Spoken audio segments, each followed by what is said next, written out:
issue dito ay yung soberanya natin lahat. Ginawa na kay Digong, hindi pwede na kahit sinong Pilipino ay isurrender sa ibang bansa, sa ibang korte. Ang paliwanag po ng Sergeant at Arms, paliwanag ni Senator Bato, yung mga kapulisan po na nandito, kasama po natin. Pinoproteksyonan ang Senado. Yung mga Marines po na pumasok, kasama rin po natin yun. Kasama ngayon ng Sergeant at Arms. Alam ko na nabahala po kayo dahil nagkaputukan. Pero hindi po galing dito yun, doon po sa kabila. At dahil po yun sa proteksyon na ginagawa ng Senate Sergeant at Arms. Kasama ang mga Marines.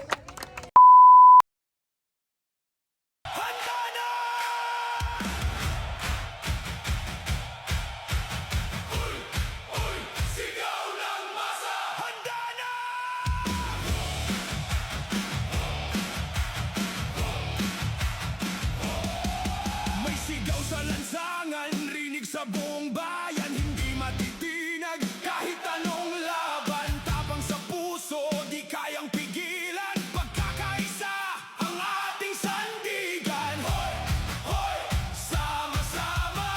Hoy, hoy, walang iwanan. We will support you. We will support you. Duterte, Duterte, sigaw ng bayan. Duterte, tuloy ang laban.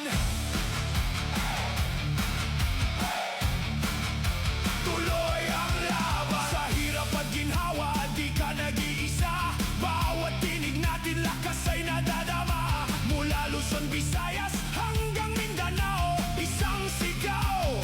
Pagbabago. Hoy, hoy, sama-sama. Hoy, hoy, walang iwanan. Anong meron?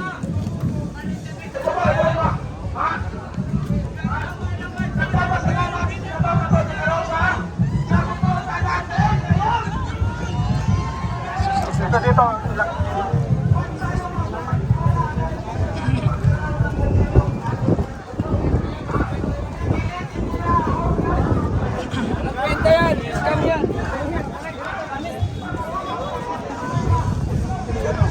Ano yun?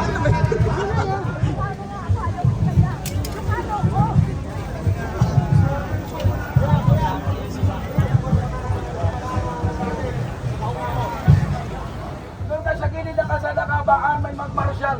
Lahat ng sasakyan na lalabas, mamarsyaling namin kung maaari pabuksan ng bintana. Titingnan kung sino ang laman. Baka tayo nakatumanga dito. Nalusutan na pala tayo.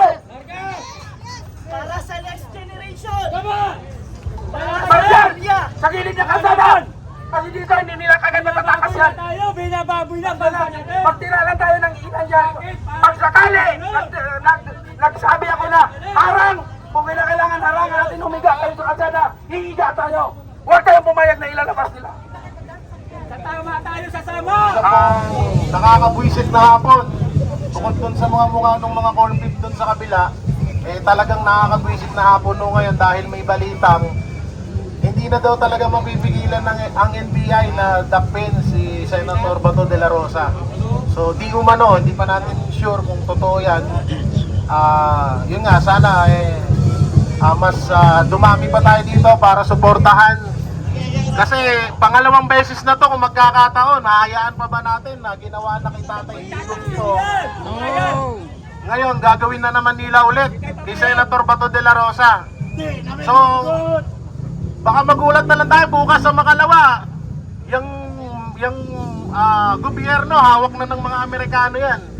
Kasi kung yung presidente nga na naging maayos na presidente sa bansa natin, ipinamigay nila sa dayuhan. Ngayon yung senador na ibinoto ng halos 20 million na tao na mga Pilipino, ngayon ibibigay na naman nila sa dayuhan dahil sa kagustuhan nga nilang mabawasan yung mga maaaring magno sa impeachment laban kay Vice President Sara Duterte. So yun nga, sana mas tumindig ba tayo at samahan na rin ng panalangin kay Ama na sana ay hindi wag nang dumami yung mga ganitong gawain na kahayupan ni Marcos Jr. at ni Martin Romualdez na ginagawa dito sa bayan natin. Alam naman na ng lahat yan. Marami lang nagbubulag-bulagan dyan dahil sa mali-malitang pera. Pero bandang huli, kung panahon nyo ngayon, magiging panahon din namin. Tandaan nyo yan. Salamat. Katulad nyo ngayon, mga active ngayon, ginagawa lang ang trabaho sa legal na paraan, hindi yung bentalo. Lahat winiponize na nila lahat ng asensya. This is the worst administration. Maraming presidente na nagdaan nung nasa serbisyo ko magmula sa tatay niya hanggang kay Tatay Digong hanggang ngayon kay Marcos. May kukumpara ko ang sitwasyon ng Pilipinas noon at ngayon. Lugmok na ang Pilipinas, ang Pilipino. Kaya mga kasama, handa ba kayong ibuwis ang buhay nyo para kay Bato? Bigyan natin siya ng human shield. Maraming salamat gabi at magandang gabi sa inyo lahat. Dito kayo kasi meron kayo nakita na hindi tama. Ano yung hindi tama? Meron tayong Senator of the Republic and the Senate of the Philippines na pinasok at sinaserve yung warrant na questionable. Ngayon, whether totoo yung warrant o hindi totoo yung warrant, whether yung warrant galing sa dyan sa ICC na yan o hindi, kailangan pinakita. Ang issue dito ay yung soberanya natin lahat. Ginawa na kay Digong, hindi pwede na kahit sinong Pilipino ay isurrender sa ibang bansa, sa ibang korte. Kaya ang issue dito, hindi si Bato, hindi yung Senado. Ang issue dito yung dignidad, yung ano natin, yung kalayaan natin, yung prinsipyo, yung ano natin, honor bilang Pilipino. Our freedom as a Filipino. We are entitled by the Constitution of the Republic of the Philippines na lahat kayo, nabasa nyo o kaya tumumpa kayo, sinasabi nyo sa Constitution, ang sinabi ng Constitution ay any Filipino should be presumed innocent until proven guilty in a court of law. Yung court of law saan ba? Sa ICC? O dito sa korte natin? Kaya hindi pwede ipadala si Bato sa ibang korte na hindi pa nasusubukan sa korte natin.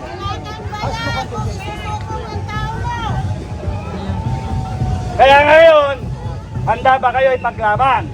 Hindi si Bato, ipaglaban ninyo yung soberanya ng Pilipinas. Tama! Pagka kinuha si Bato at pinwersang kunin si Bato, ibig sabihin, yung mga nagpapakuha na yan, yung gobyerno natin, at yung mga tao nila ay wala ng respeto sa ating soberanya. Yes. And we declare a revolution pagka gano'n ang gusto nila. Yes! Patay kung patay! Dapat lang! Yun ang message ko. Kahit magpagulong-gulong tayo sa kalsada, pag ayaw pa ng langit, walang mangyayari. Pero ito yung pagkakataon, sinasabi na ng langit, bawiin nyo na ang inyong gobyerno. Huwag kayong matatakot. Ang mga kapulisan, kakampi natin yan. Hindi kayo kailangan magalit sa kanila. Ang ating kasunggaluhan, kakampi natin. Hindi na sila pwedeng manguna. Bawal! Bawal! Marami silang kakaharaping problema. Ang hinihintay ng ating kapulisan, ng ating kasundaluhan, 1 milyon sa NCR, 1 milyon sa Visayas, 1 milyon sa Mindanao, tapos ang laban. Kaya ako'y nananawagan, 3 araw na kami, dito kami nag-i-stay, natutulog sa sasakyan, nagdadasal, na sana yung ating mga kababayan magising na. Saan ka nakakita? Mali na kinakampihan pa ng iba. Kahit ibinoto natin yan, si BBM, may nakita kang mali, hindi ka ikpalan. Responsibilidad natin na punahin siya kasi tayo nagupo. Kaso ito, pakinggan nyo.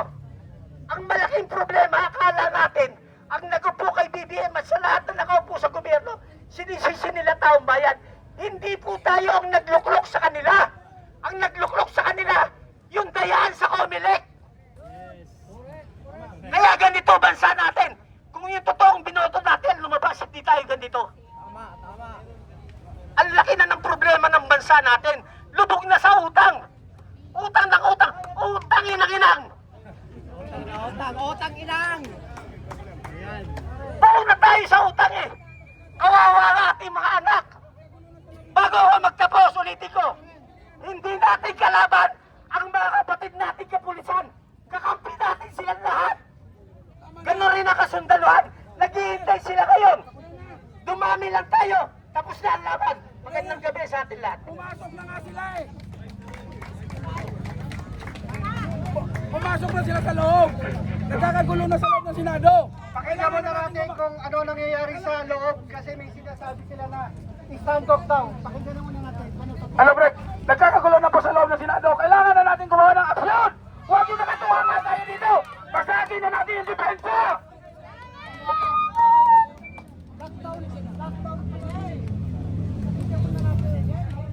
Mga kasama, magandang gabi po sa inyo lahat.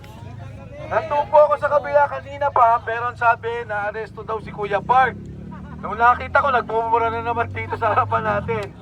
Mga kasama, gusto ko lang pong linawin, nung isang gabi, umakyat po kami, kagabi kasama ko si Kuya Park, pero nung isang gabi, umakyat po kami at nag-usap kami nila Senator Bato. Nandun po si Senator Jinggoy, Senator Robin, at po si Senator Bongo. Kasama po namin yung Sergeant at Arms. At ang paliwanag po ng Sergeant at Arms, paliwanag ni Senator Bato, yung mga kapulisan po na nandito, kasama po natin. Pinoproteksyonan ang Senado. Yung mga Marines po na pumasok, kasama rin po natin yun. Kasama ngayon ng Sergeant at Arms. Alam ko na nabahala po kayo dahil nagkaputukan. Pero hindi po galing dito yun, doon po sa kabila. At dahil po yun sa proteksyon na ginagawa ng Senate Sergeant at Arms. Kasama ang mga Marines. Kaya po yung mga kapulisan natin dito, mga kakampi po natin yan. Katunayan po, si Senator Bato mismo, yung kanyang opisina, tumutulong po na pakainin yung ating mga kasama. Alam ko po, nagutom kayo. Pagod na rin po kayong lahat. Pero magtimpi po tayo, dito po tayo magsama-sama, patuloy po natin bigyan ng proteksyon. Dahil ang hiling po ni Senator Bato kanina nung mag-usap kami, ang mga sibilyan kung papaligiran to, kung meron mang gustong gawin, yung mga armado na hindi nating kasama, ay may proteksyon po ang mga kasama din nating sundalo. Maiwasan na magkagulo. Maiwasan na magkagulo at magkaputukan. Kaya mga kasama, sa ulitin po, no? Alam ko, gutom kayo, may darating naman na pagkain, huwag kayong mag-alala. Si Kuya Park, kaninang hapon, nandito ako tulog, pagod na pagod. 2 araw na po yan natutulog dito at yung ating mga kasama, alam ko pagod kayo lahat. Pero ang pakiusap ko po yung mga pulis, Pilipino rin po yan, alam nila nangyari at kasama po natin sila. Nagbibigay proteksyon po yan sa atin. Muli po, nandito tayo, hindi lamang para kay Senator Bato, hindi lamang para sa institusyon ng Senado, nandito tayo para sa ating kinabukasan, para sa Republika ng Pilipinas. Magandang gabi po at maraming salamat sa inyo lahat.